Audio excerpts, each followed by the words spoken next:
Good afternoon, guys. It is Thursday, not long to the weekend. Yay!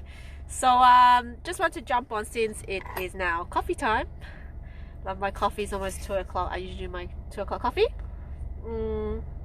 So 2 days ago I shared a post about rental reduction, and I had a message from someone asking me about how to go about it, and it was really a good question because it didn't really make me think about it. And the question was, what's the process when it comes to rent reduction in this COVID-19 space? And there's been a lot of changes of regulations in the rental market, so much so that it's so confusing because they put out one new rule only to then change it and put more rules on top of it to try and make it as fair as possible. So it is a bit confusing, but the question is, what is the guidance when it comes to how much rent reduction one must give their tenant? And given that I've been running around trying to get rent reduction from the owners and then passing on any rent reduction to my residents, I didn't really stop to think how much or what the guidance is, right? Rather than to know that there really isn't any guidance. Yes, unfortunately, there is no guidance when it comes to how much rent reduction to give to your residents or your tenants, right? And that's really up to you to negotiate, and that's what the guidance is. It actually says the word negotiate with your tenants. So the guidance I gave to this person who asked me about how to go about it and whether there's anything on government website to give that sort of guidance, I basically told this person that there really isn't any guidance, but really for them to step back and to think that if they don't want to give any rent reduction right now, they would risk losing the tenants, right?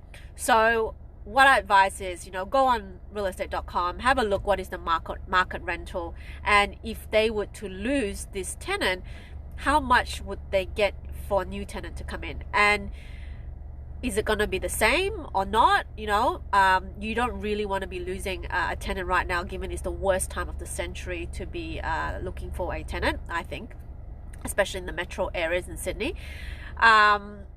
And even if you could get the same rental, you'll be losing at least a minimum of 2 weeks. Why? Well, even if you advertise it, there'll be at least 1 week of vacancy, because usually you won't be able to fill it back to back, right?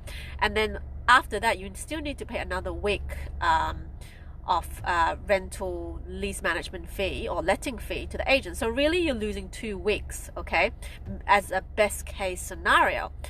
Or even if you can get a back-to-back, another tenant coming in, you will lose 1 week to the agent. So again, you're going to lose at least best case scenario, you would lose 1 week to the agent.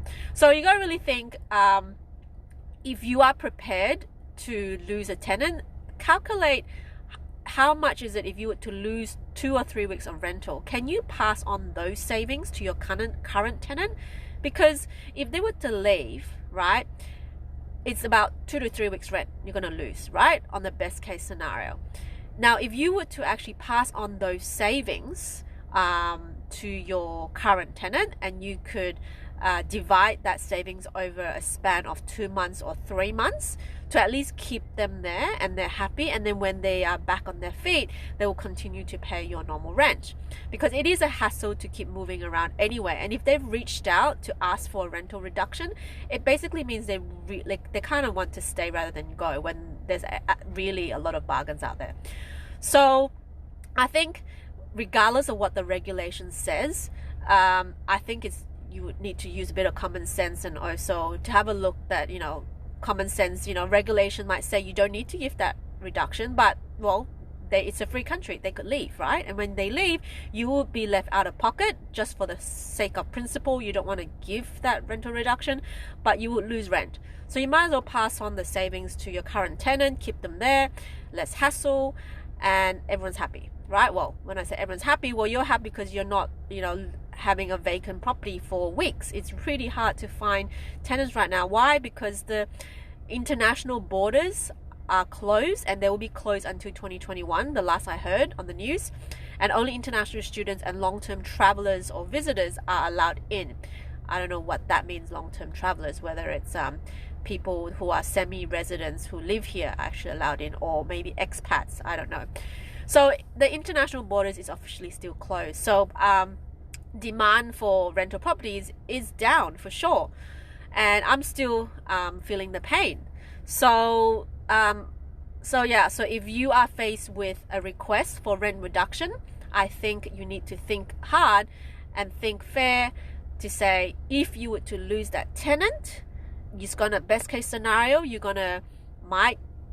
will lose, best case scenario, you will lose at least 1, if not 3 weeks, best case, and maybe pass that savings on to the tenant, so to keep them, because then you limit your loss, right? So anyway, guys, I hope that helps, or help the person that asked me about that question the other day about rental reduction. So keep fighting. Economy is getting better, and I hope you guys will have a rest of the good day. Bye.